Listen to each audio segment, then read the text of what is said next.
All right, fantastic.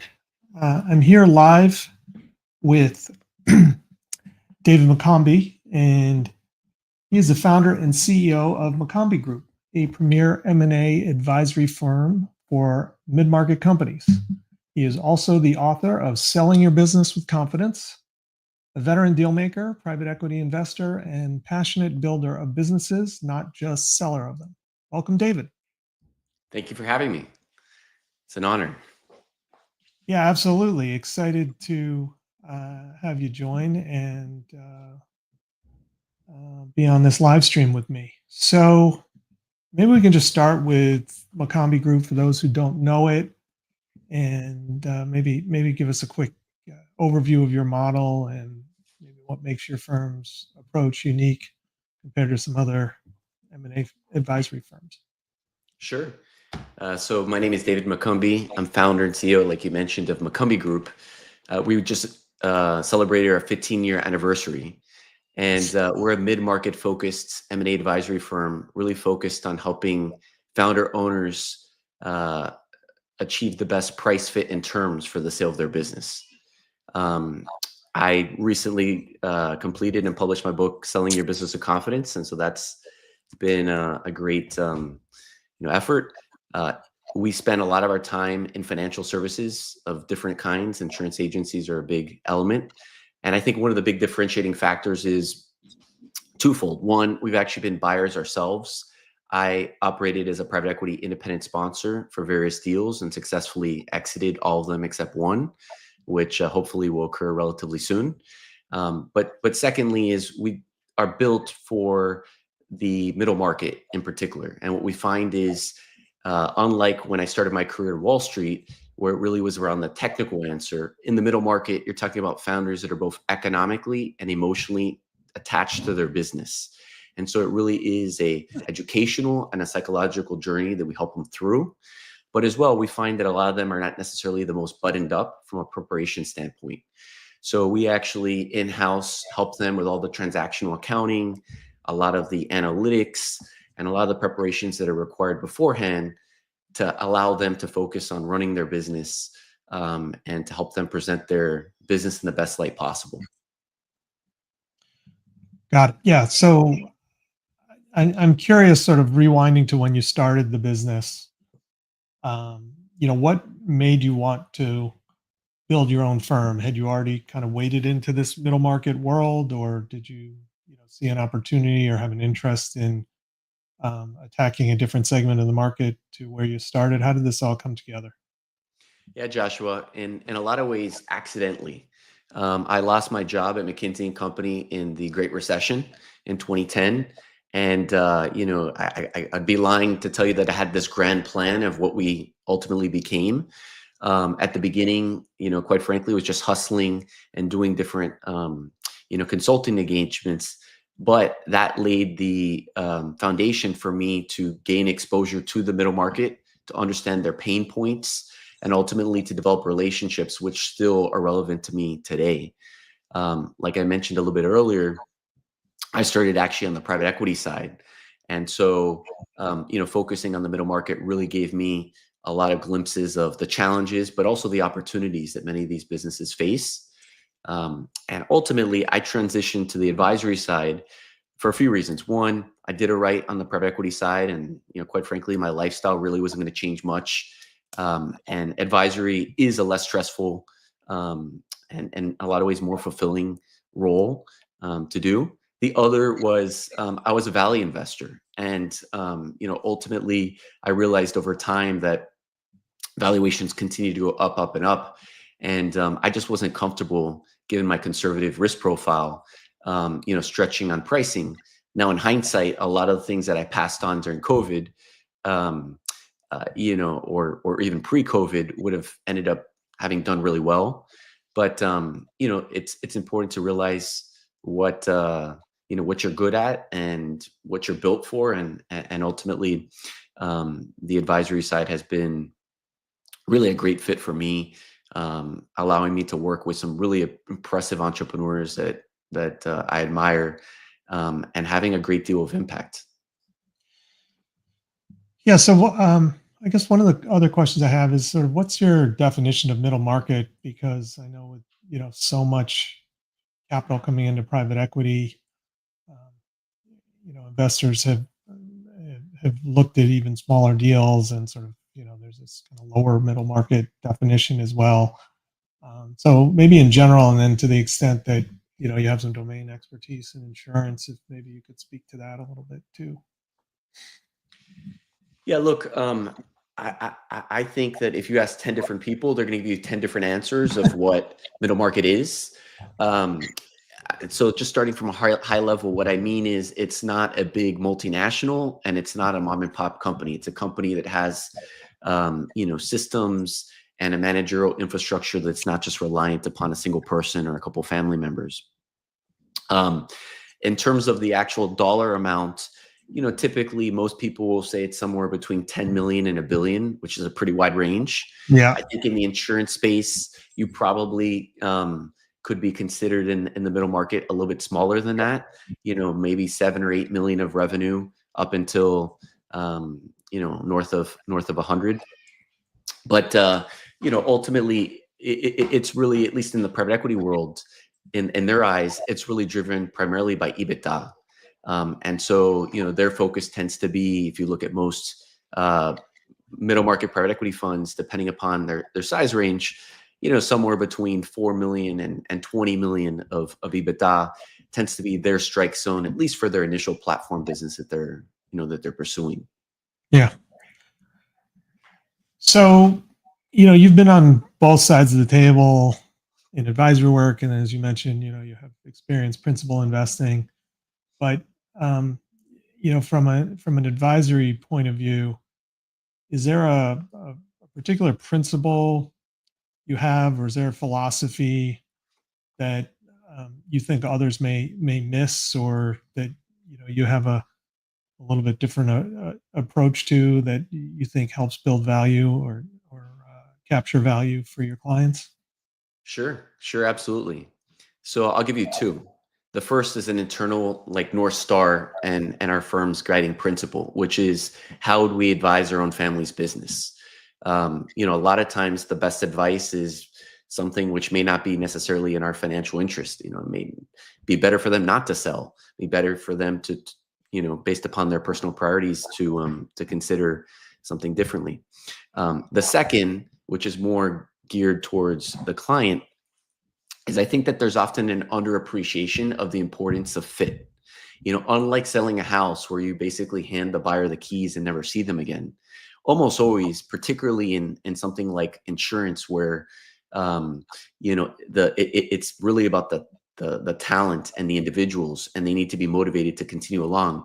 It almost always is going to involve some type of ongoing financial relationship with the buyer. I like to describe it as a financial spouse.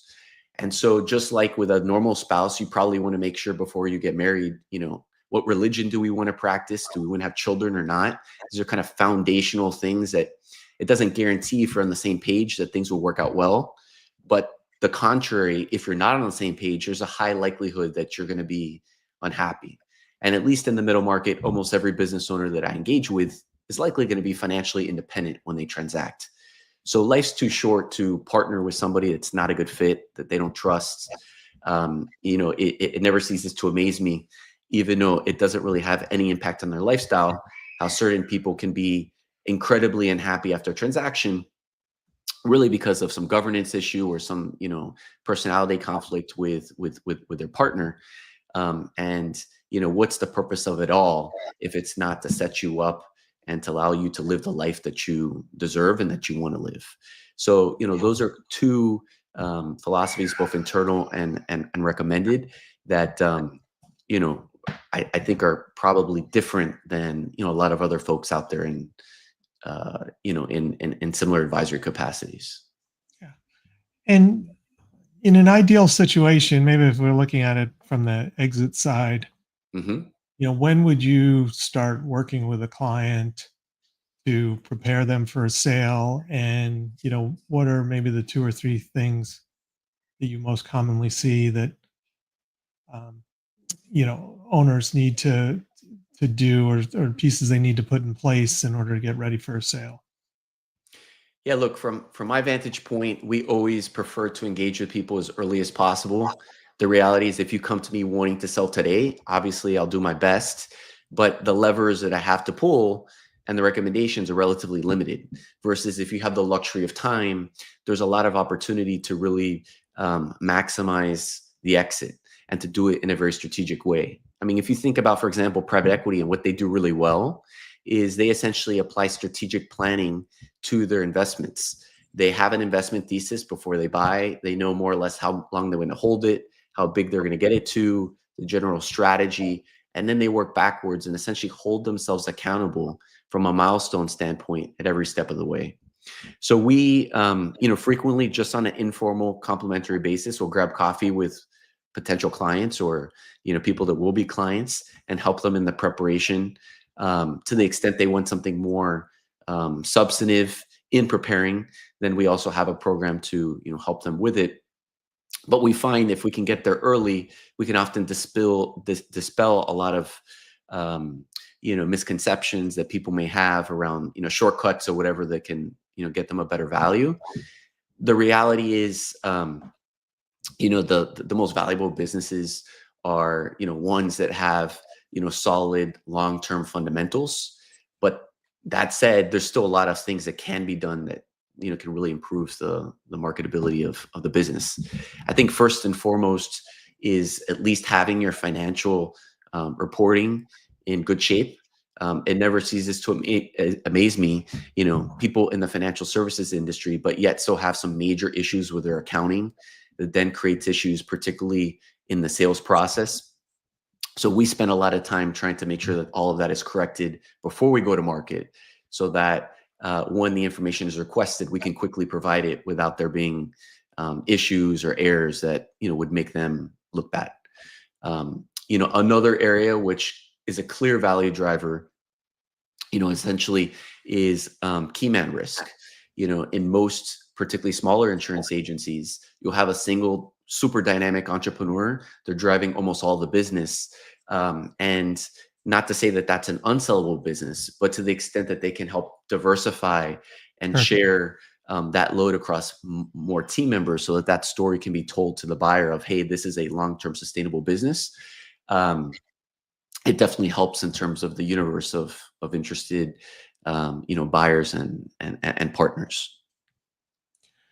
So I'm sure these are concepts you cover in your book, but maybe you could talk a little bit about, why you decided to write the book and, the approach and who exactly it's targeted to. Sure, great question. The book is really targeted to mid-market owners and the advisors who advise them.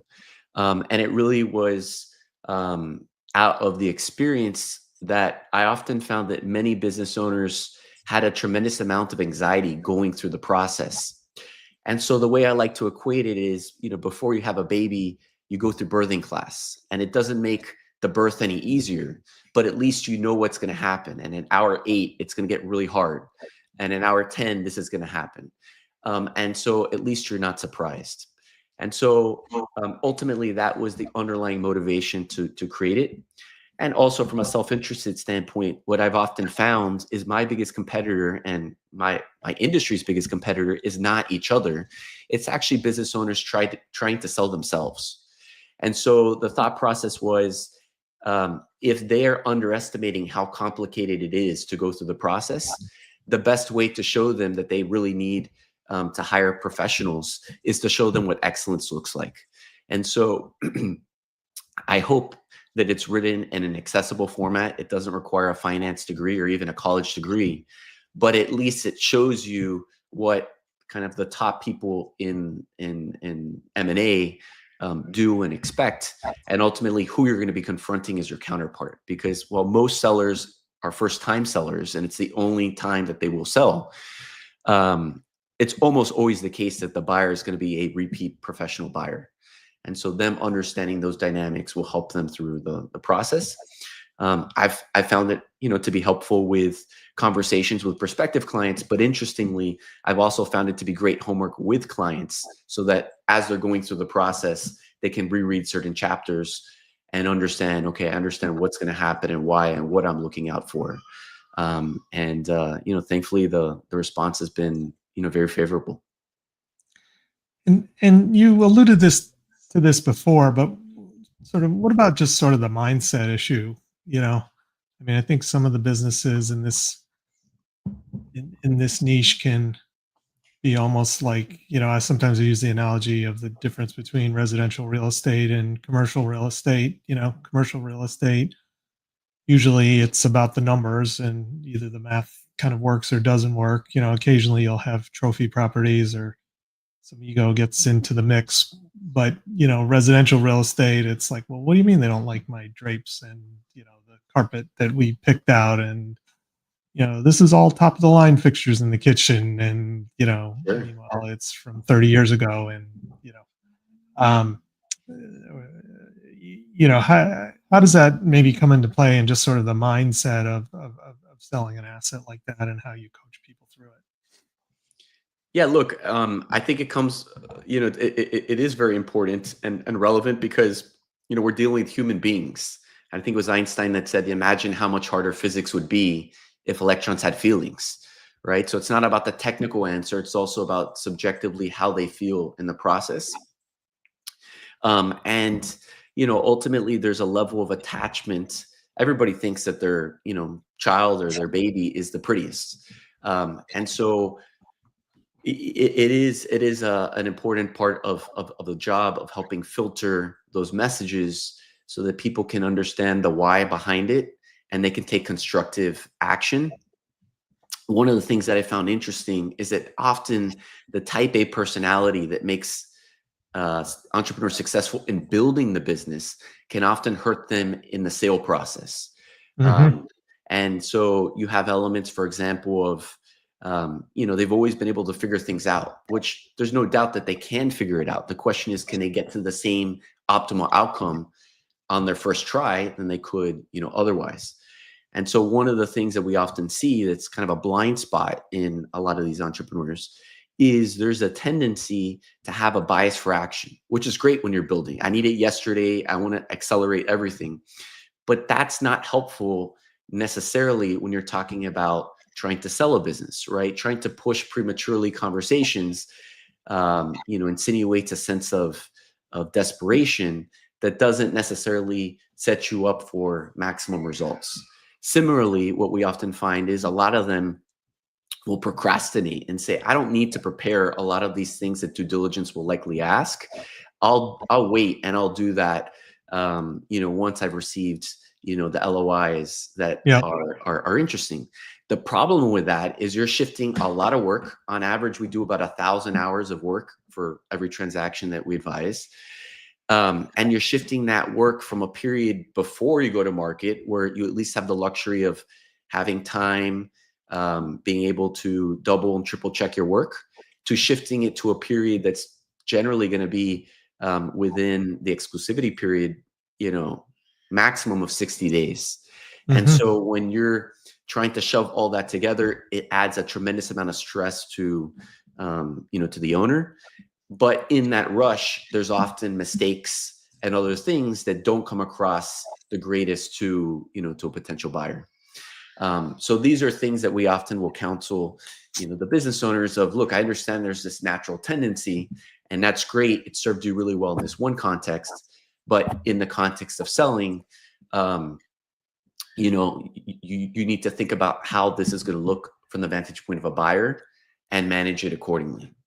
Be much more proactive in tackling the issue head on. Yeah.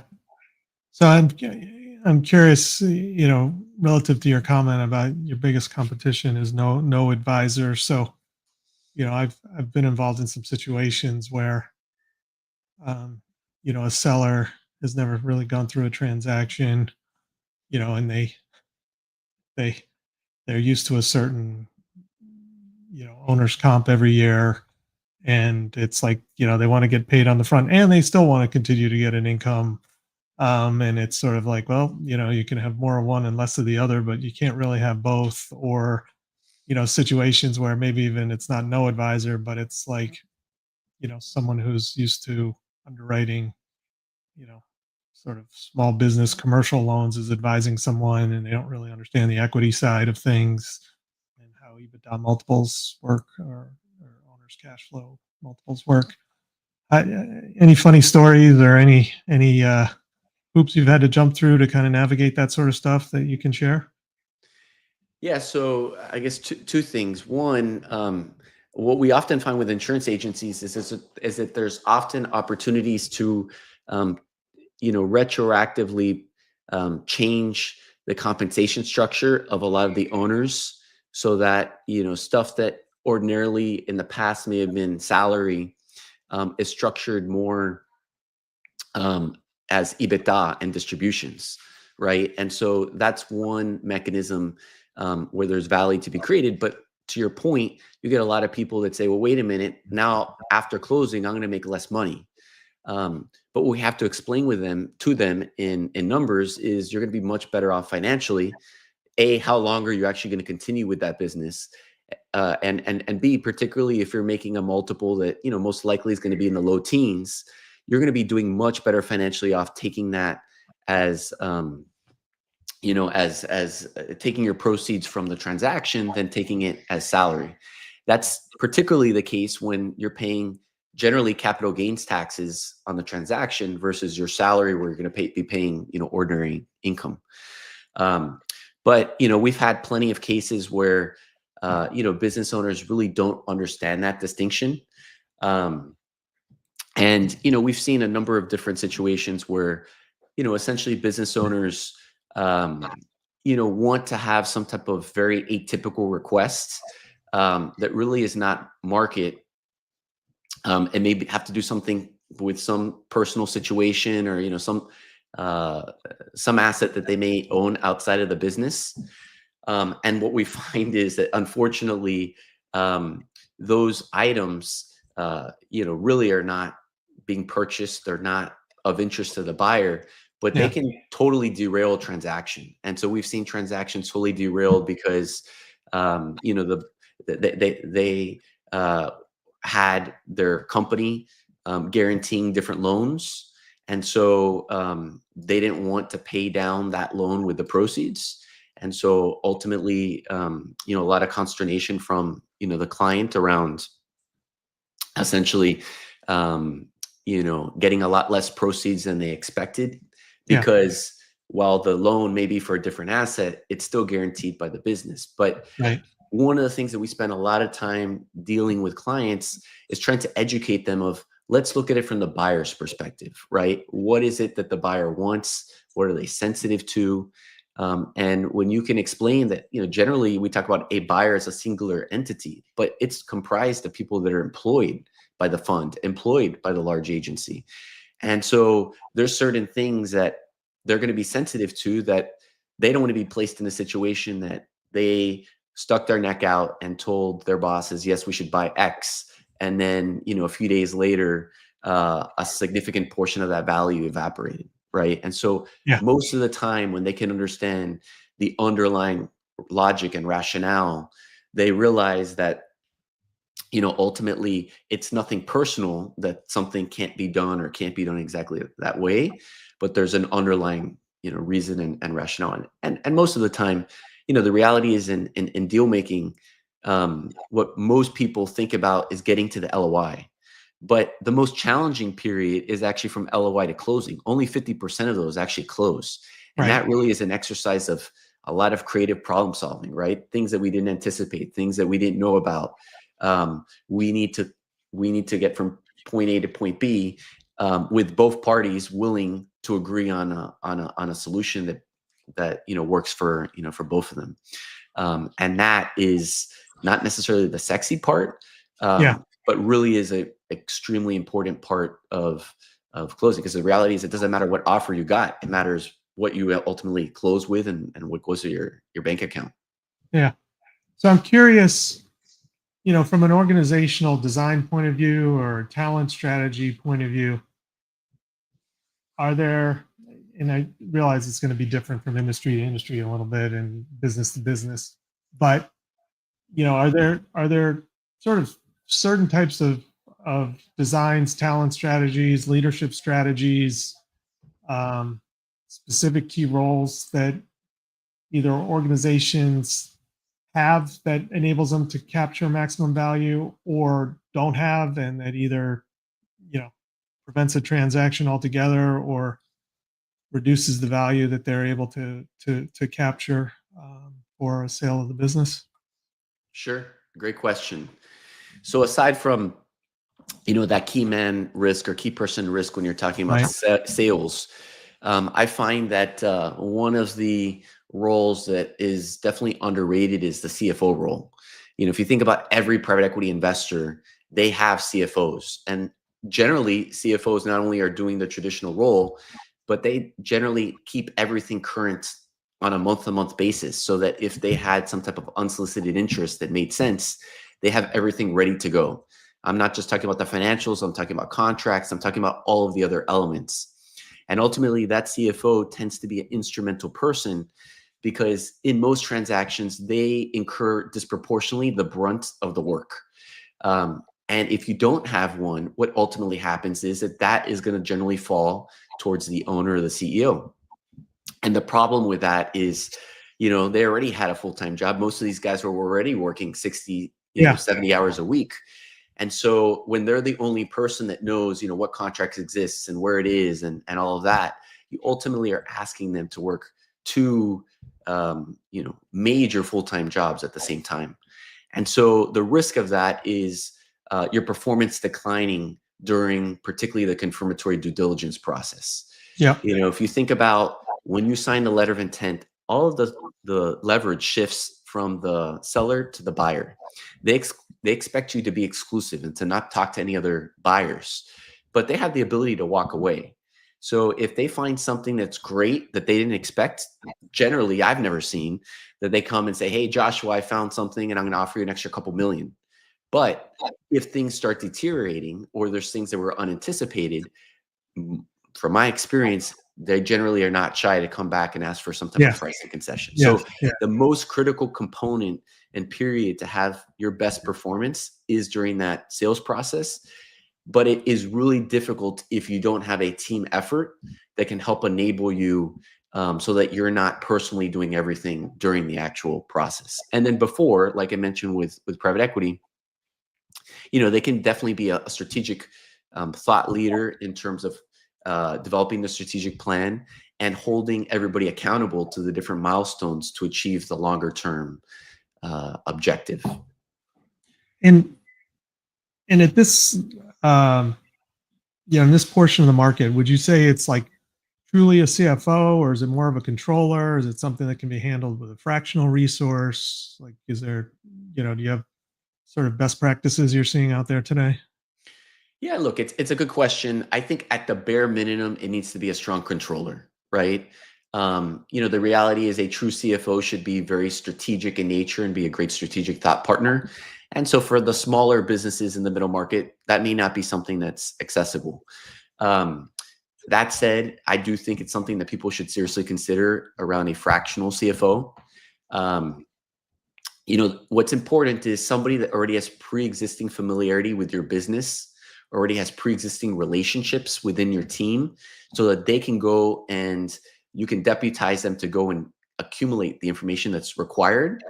Because otherwise what will happen is if they don't have enough context, it's going to take you longer to explain it to them and hand it off than to just do it yourself in the first place. Yeah. So, I think the combination of the two, but at the bare minimum, a strong controller would be, really important.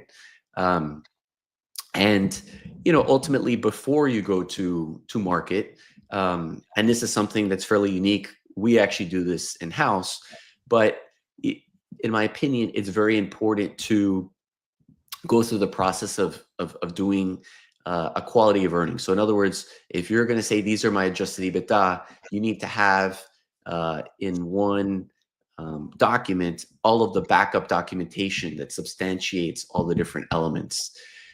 The reason why that's important is if you fly blind into the process, once you sign a letter of intent, you've lost the competitive element, but you're unclear what type of changes and negative adjustments that a buyer might come back with. Yeah. Conversely, if you can do that homework yourself, you can basically shift that conversation pre-signing the LOI, where you have a full competitive universe and all the people are essentially saying, hey, look, I'm making an offer, knowing full well all of the underlying assumptions and data that's in it. And obviously it's still possible that somebody could retrade and change Sure. their terms. But assuming you're dealing with somebody who's trying to engage in good faith, it significantly reduces the likelihood that you'll be surprised, particularly in a period when you have low leverage. So, do, professional services and all industries are being impacted by, AI and its ability to create efficiencies these days. And, you know, do you see that playing a role in M&A advisory? Do you think it will enable you and your team to help, your clients maybe with some of the nuanced judgments, spend more time on that, maybe some of the emotional components of getting people through a transaction versus time spent just on the basic blocking and tackling? Or is there anything else in terms of your service offerings that you see evolving within McCombie Group over the next couple of years? Look, it's a great question. My team and I are continuously experimenting with seeing how AI reacts for different projects. I'll say that to date, we have not found something that can kind of operate without human intervention. It just can help speed up the process.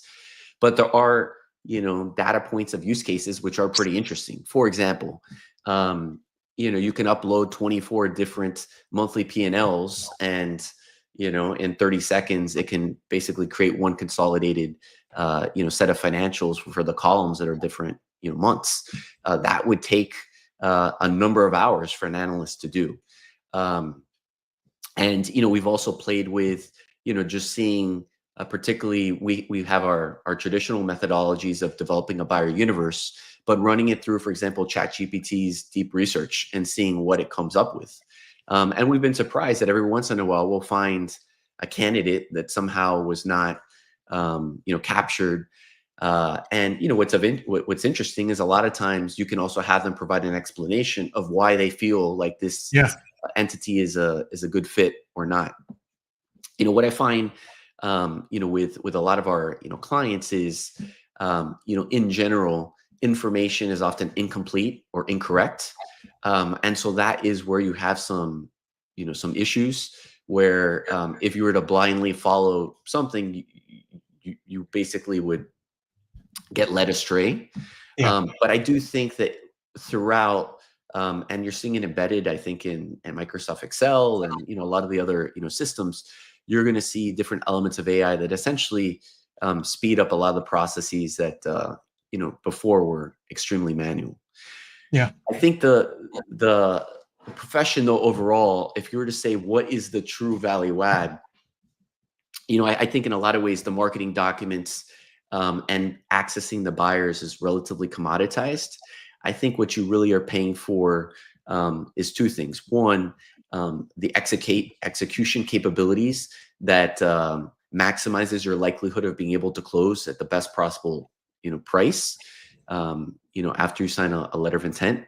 And then the second is, I think, around the judgment element and helping interpret different reactions and dynamics that are going on with the other side. For example, we recently recommended to a client that had two different offers at the letter of intent stage, one that was materially higher to go with the lower offer. Why? Because in our experience with engaging with both, we didn't feel like there was a lot of rigor behind the higher offer. We didn't really experience any educated questions that really show that they were deep diving into our information. And we didn't really have any senior engagement in terms of the senior partners who would really be the decision maker. And so ultimately, when you take the perspective of what's the highest likelihood of closing, there's a strong bias for a buyer that has, and this is only a subjective judgment, but that has really expressed a high amount of interest and desire. Yeah. And that's something which really is art.